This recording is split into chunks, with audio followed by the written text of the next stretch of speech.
Welcome to the Living the Dream podcast with Curveball. If you believe, you can achieve.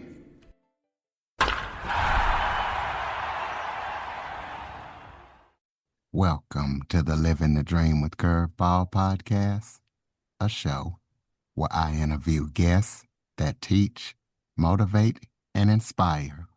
Today, I am joined by leadership expert and author of Crossing the Divide, Robert Marcus. Robert is here to discuss the overlooked but so essential aspect of crossing the divide, going from a high-performing doer to a leader. So we're going to be talking to Robert about that and everything that he's up to and going to be up to. So Robert, thank you so much for joining me. Thank you so much for having me. I appreciate you having me here. Why don't you start off by telling everybody a little bit about yourself?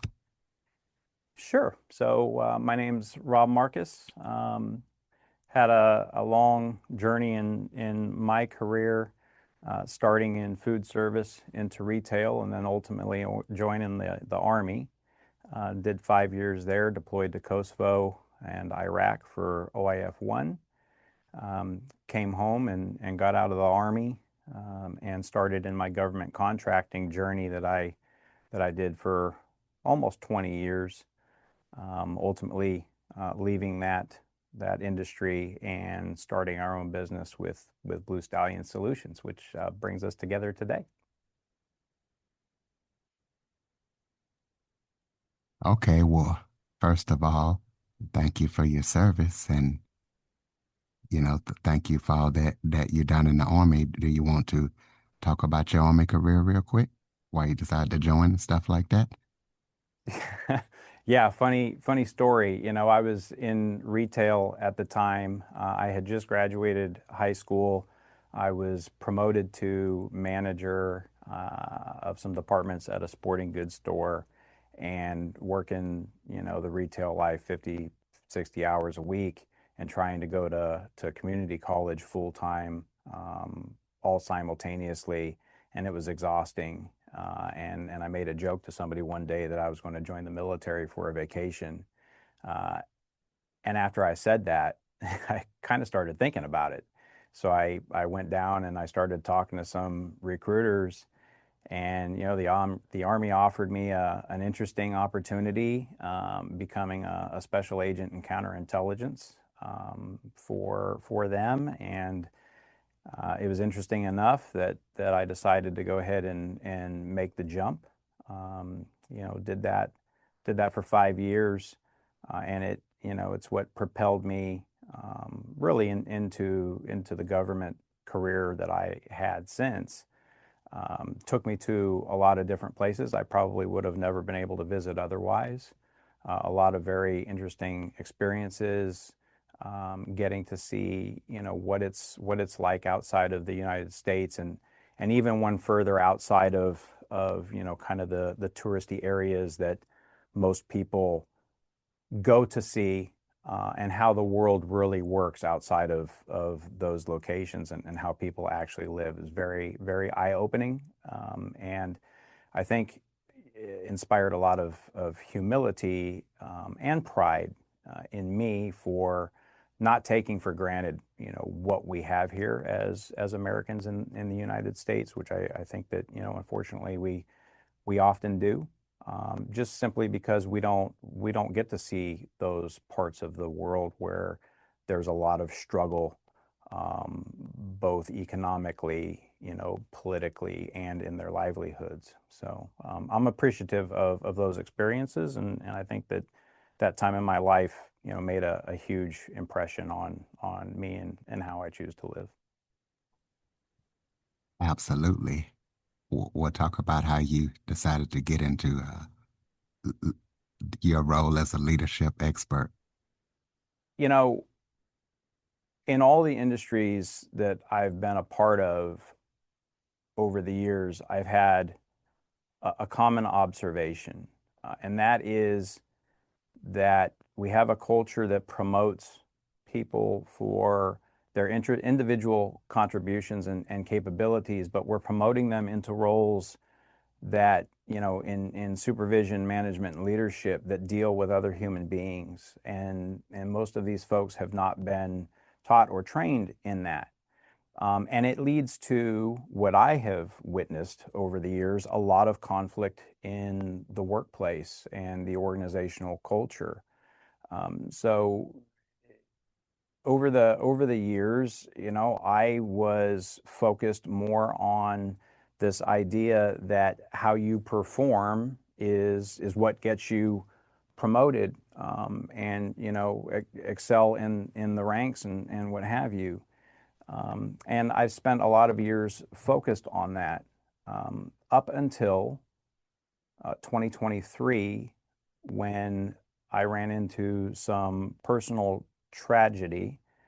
Um, my mom suddenly went into the hospital, uh, in what amounted to a 6-week fight against 2 stage 4 cancers that we never knew that she had. She ultimately lost that battle, but during that time, I made the choice, to stay and work from the hospital, and be there with her in that fight. Um, and that caused, I think, some conflict in the workplace. Once she passed, 8 days later, I got a frantic phone call from my son, who was at his mom's house, that his sister wasn't breathing. So, 8 days after my mom passed away, my daughter, surprisingly passed away as well at 14 years old.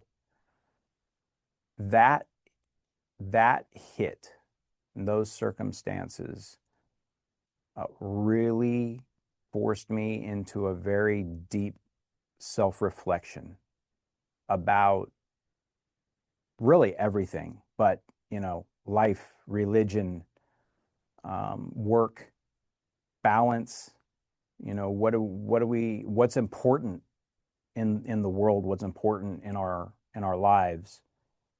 And then coming back to work, as an executive in an organization, in a defense contractor, and running into, some conflict there that pushed me even a step further in thinking about, if I'm dealing with these things as a result of this episode that I had gone through in my life.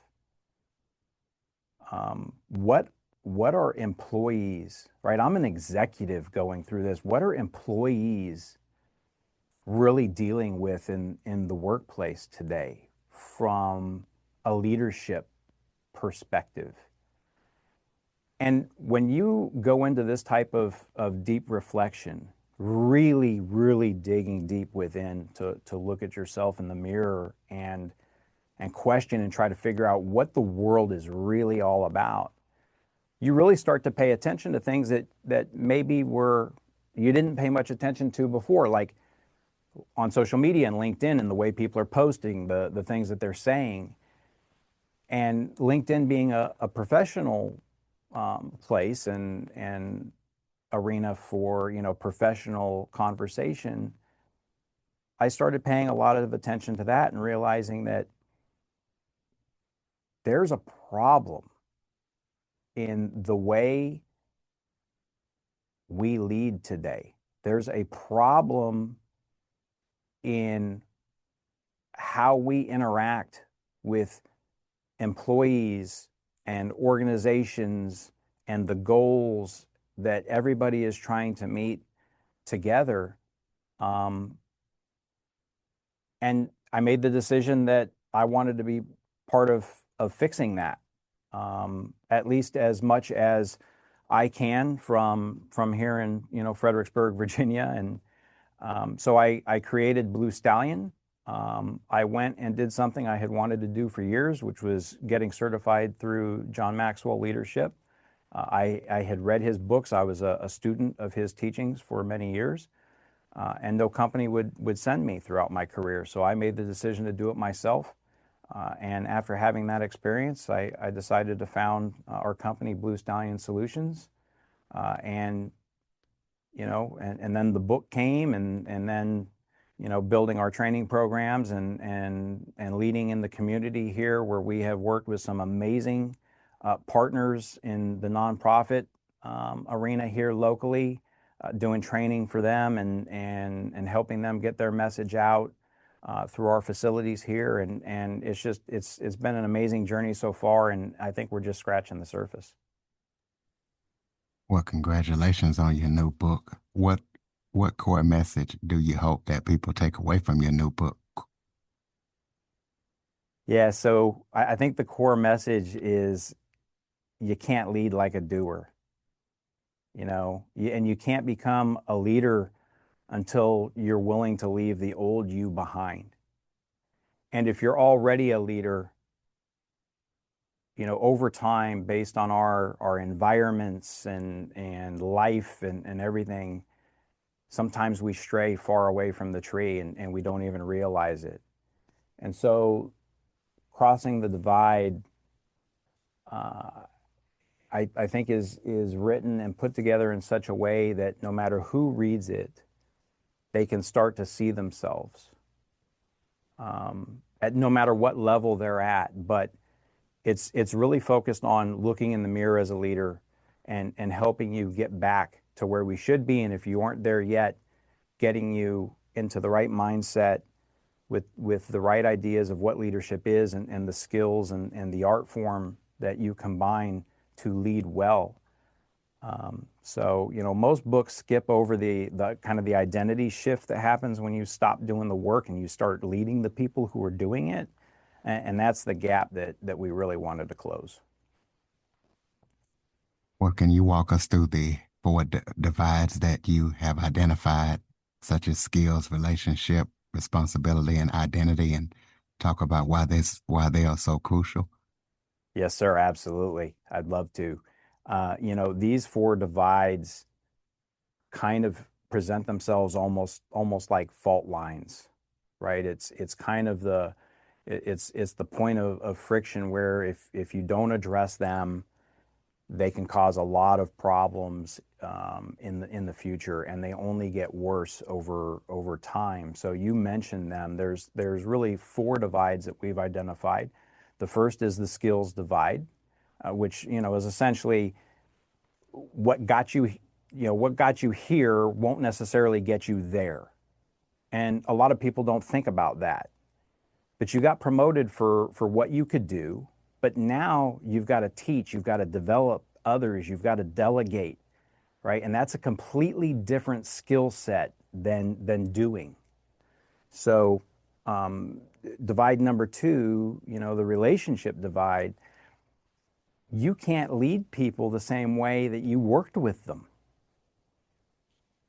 You used to be one of the team, but now you're the person that people are venting about at the water cooler, right? So it's a totally different perspective, and you've got to shift how you build trust and influence and have those relationships with even those same people as you did before.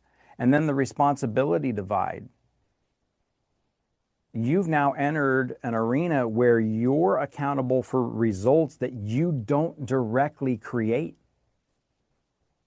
So if we think about that for a minute, you were promoted based on what you were able to do, but now you've gotten promoted into this new realm where it's not about what you do, it's about how you lead other people who do it.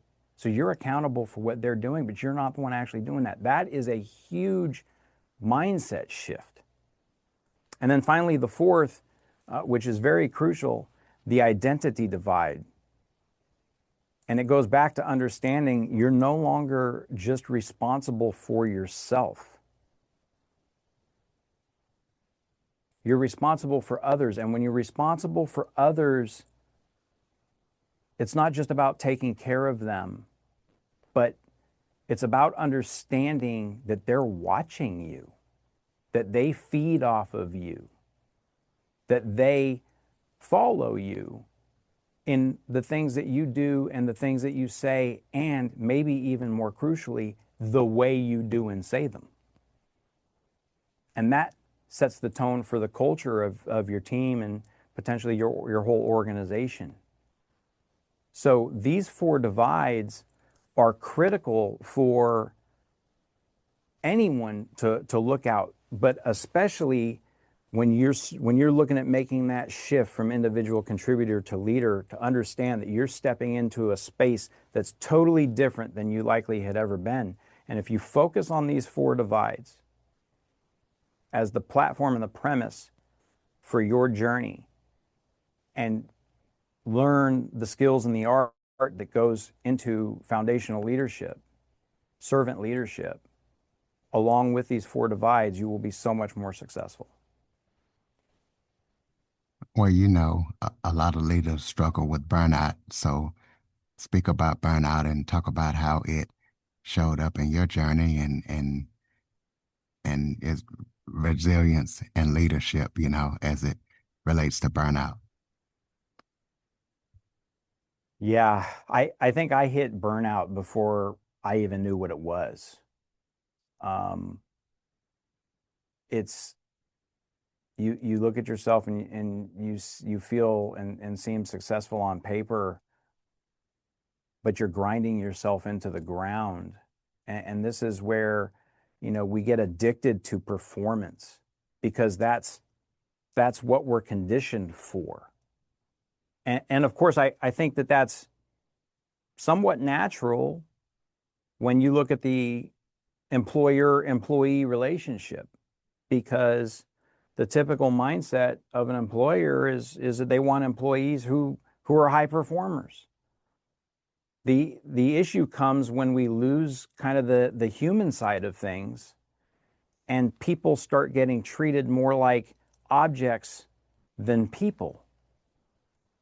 And so one of the things that we focus on trying to adjust is this thought concept that we've gotten into as organizations, that our employees are like cheap skateboards that you pick up, at the thrift store, and you don't replace anything on it, you don't take care of it, you just ride it as hard as you can, and when it's busted down and broken, doesn't work anymore, you toss it in the dumpster, you just go get a new one. So when you look at what's happening in the world today, how crazy is it that a pandemic like what we had with COVID was almost a release valve for employees across the nation?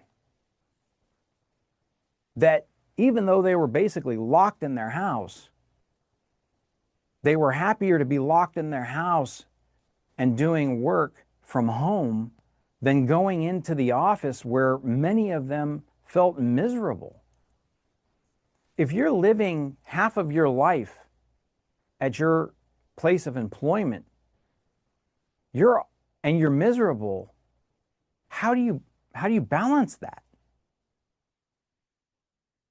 I think that employees typically, look, they understand that companies are trying to make money. They understand that their employers are in business to make money. You don't get into business to not make money, right? Even nonprofit organizations have to make money to survive. But I think when we stop reminding our employees of that so much and start paying attention to the work-life balance and growing our employees and setting them up for success and pouring into them so that they feel the growth and getting better, that we can achieve so much more results than what we do this way. It might, if we're being honest, just take a little bit more time. But isn't that time worth it if you get so much more? So, burnout showed me that leadership without boundaries is not leadership. It's really martyrdom. What are you getting back if you're pouring into your work and your employer, your blood, your sweat, your tears even, and all you're getting is that same salary? And no time back, right? So these days, I ask every leader that I talk to, are you building something that lasts, or are you just surviving what's next? What intentional choices are you making? Are you working to work, or are you trying to build something that puts you and your family in a position where you can enjoy life? So it's a huge issue. Well, let's talk about another huge issue. What is the biggest misconception that new leaders face when they step into a new leadership role, and how can they overcome it? Yeah, I think it all rolls into this one core thing, that being good at your job doesn't mean that you're ready to lead others doing it. So if you're stepping into a promotion, you have to understand that that should mean that you're ready to basically learn all over again. And that sets you, if you go in with that perception, it sets you up with a growth mindset. And if you go in with a growth mindset where you understand that you don't know everything, that maybe you were great at doing what you did, but now you've got to step back and help coach and empower others to get great at what you did, like you, and hopefully many, many more of them.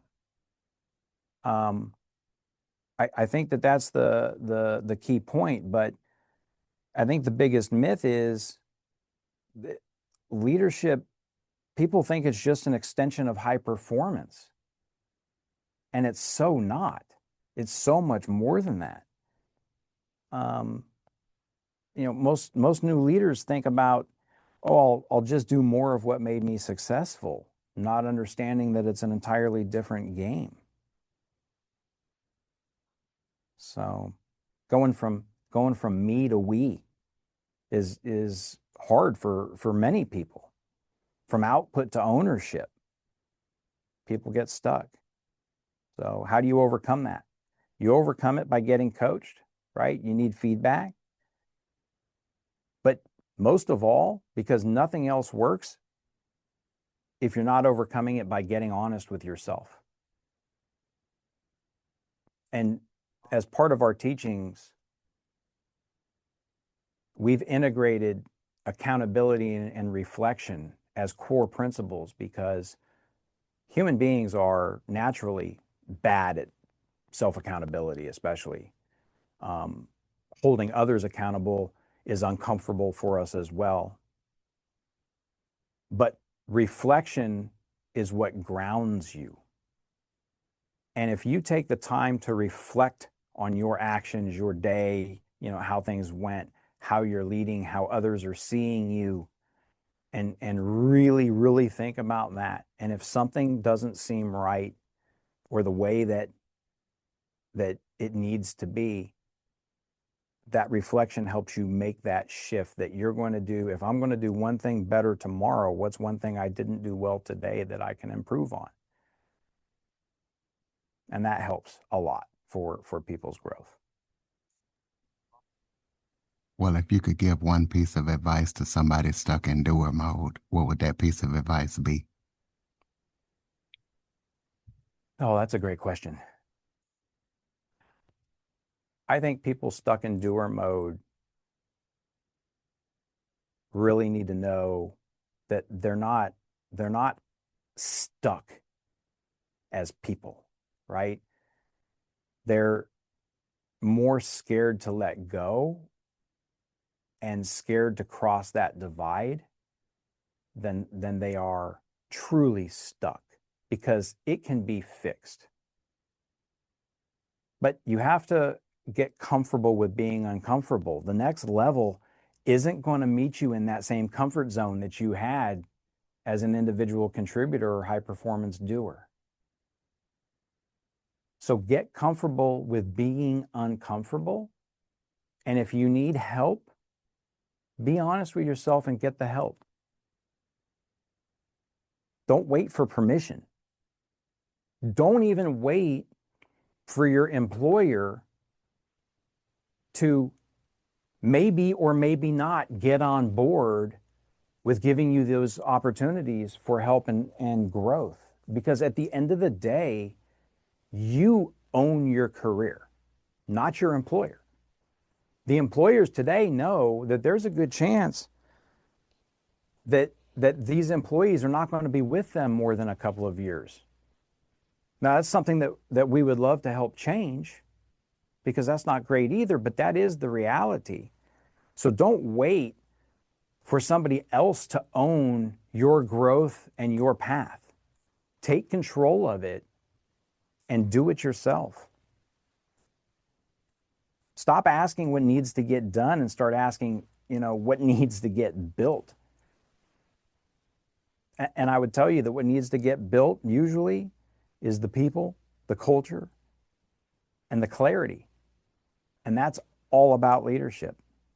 Well, let's talk about where do you see, or how do you see leadership development evolving in the next 5 to 10 years, especially with a rapidly changing workplace? Let's take a quick break.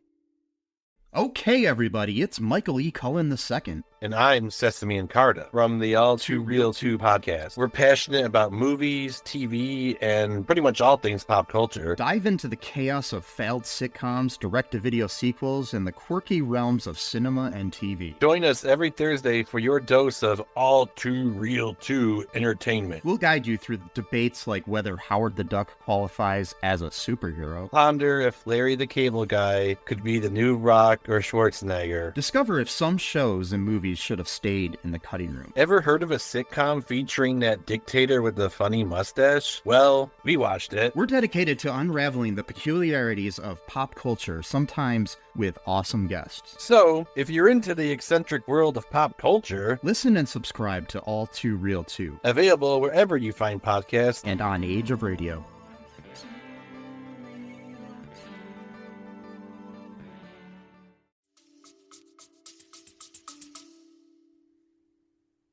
That's interesting.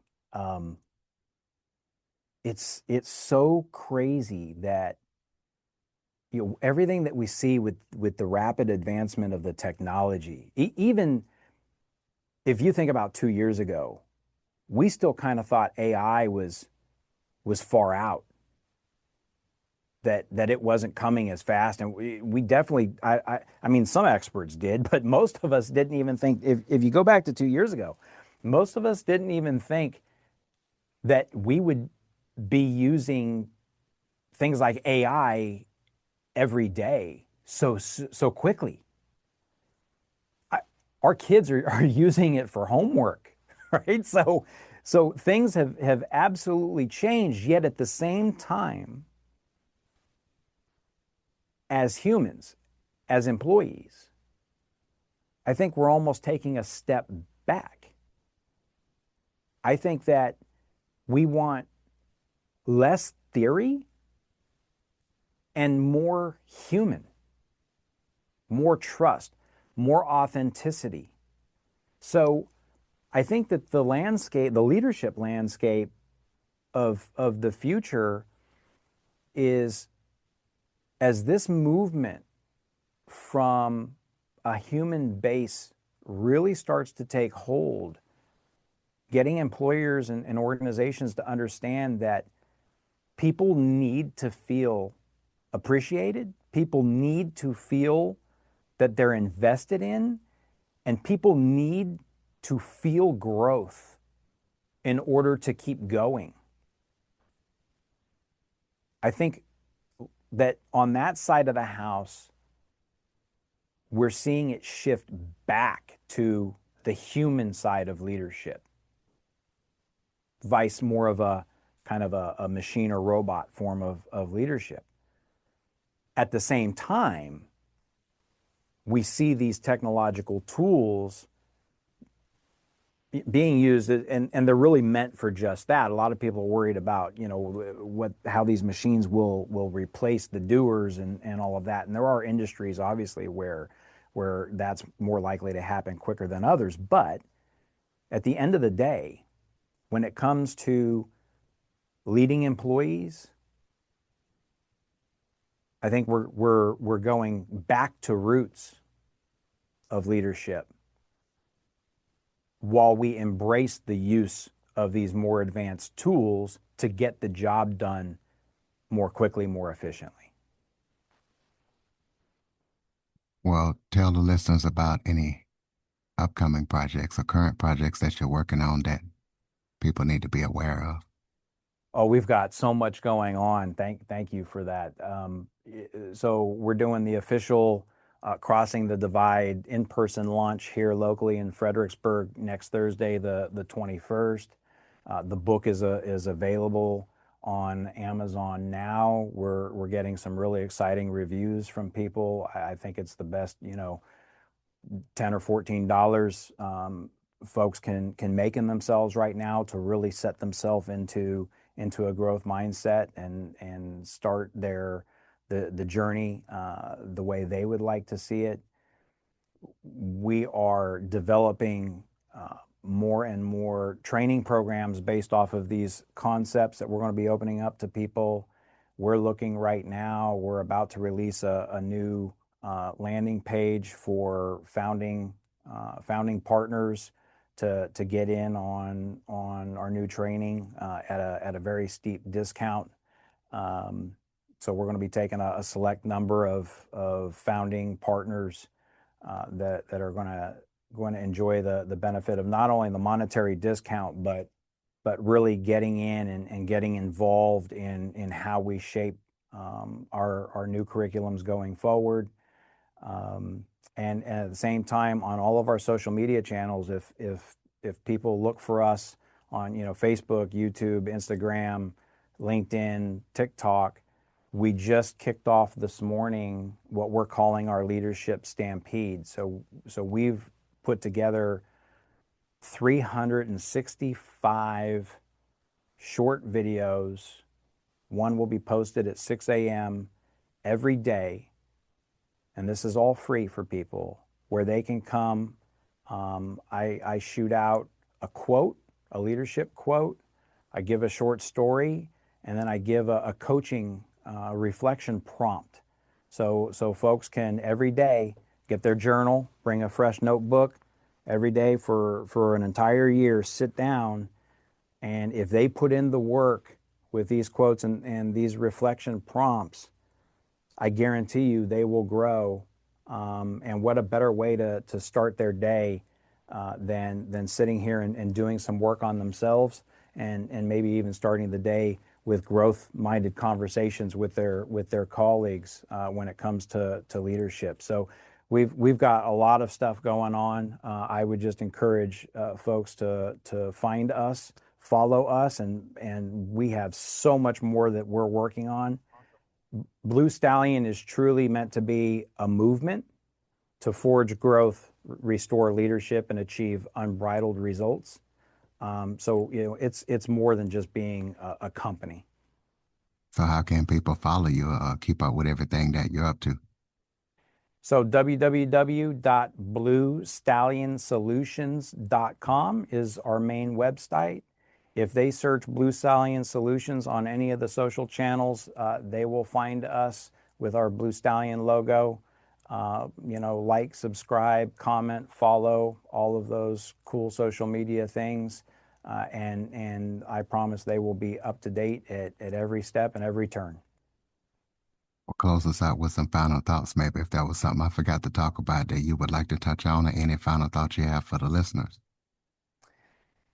I think we've had a great conversation, and again, I really appreciate you having me and giving this platform to share. I've listened to a number of your episodes, and I love the podcast.